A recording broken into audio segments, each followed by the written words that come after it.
Hi everyone. Today I'm taking a break on updating you on my city progress, and instead I'm going to show you some modifications that I've made to set 75221, the Imperial Landing Craft from 2018. This is a set I quite liked from when it was released, but there were a few features of it that I wasn't super pleased with, and I finally just sat down and did some modifications on it, and I'm pretty pleased with the results, so I thought I would just share it with you today.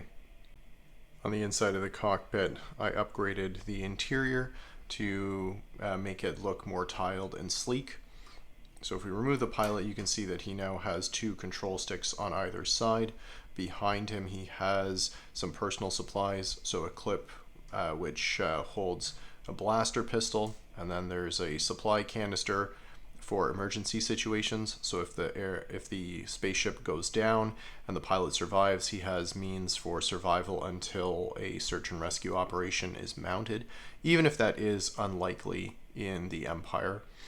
There were a number of maroon tiles back here and up here that I removed and swapped out for more appropriate colors, and the interior basically had a bunch of tiled and sloped pieces that covered up the underlying colors for the build and just gives the cockpit a sleek black interior that I think looks quite good. Along the side here, the stud shooters were removed, and this sloped piece that was initially attached to the stud shooters just connects with the rest of the build here to give it a little bit of a streamlined look. For the interior, I made a few structural changes to make it sturdier. So I added a single bar piece here, which attaches all three of these areas. That allows it to be lifted up continuously to give good access to the interior. I always found that this piece back here was a little bit loose, and so I added a clip and a reverse slope piece here to tie it in more comfortably and give it a little bit more structural integrity. You can see that the complement of the ship is 6 passengers plus the pilot, and you can use those for various military personnel. I've also added area for storage, so behind the officer here, a supply container can easily be added. And in order to make room for this, there used to be just a hollow 2x4 stud area. I added 2 bricks worth of elevation to that, which allows for easy placement of the storage containers and then seating for minifigures. And as you'll note, you could, if you prefer a standing posture, just remove the seats and have your minifigures stand there. Personally, I prefer the seats, as this is a drop ship, so you can imagine that they need to be securely strapped in for turbulent landings. The interior on the other side is essentially identical with the same modifications. You can see that there is enough room for all the stormtroopers to be carrying their blasters. I made slight change to the deployment ramp here. I took out the single red stud and just put one single trans orange tile, which I thought looked better. I would have loved to have tiled this over completely, but unfortunately, since the ramp can be open from both sides, if you tile it over, the sliding mechanism doesn't work anymore. The next area up top is where I made the most aesthetic changes. I'm going to bring this wing down so you can see better.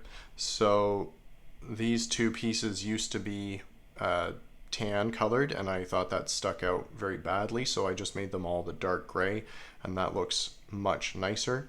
I extended out these tiled pieces all the way around, which gives a much smoother finish, and added this greebling piece here.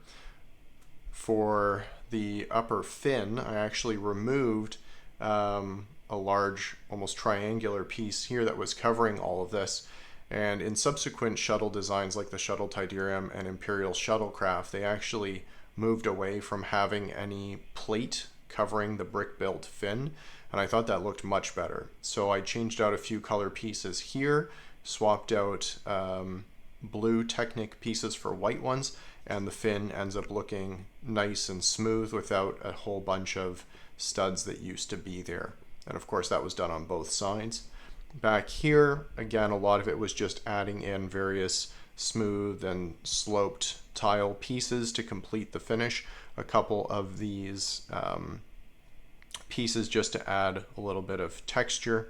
And then in the back, there used to be a 4 stud long hyperdrive engine at the back, but it used to be over a blue piece that was only 3 studs long, and then an overlap with a white background, and that lack of consistency really bothered me. So I ended up just taking out the 1x4 trans blue tile pieces, put in 3 1x2 trans blue tile pieces, and I think the engine looks pretty smooth at the back now.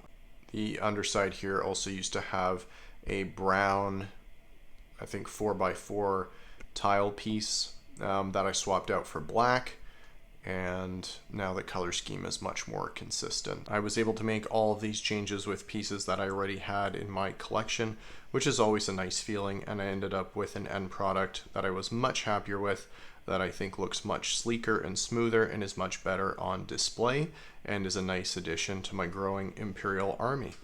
So let me know in the comments section below if any of you own this set and if you think that these changes improve the end product. Thanks for checking out the video. I hope you have a great day. See you later.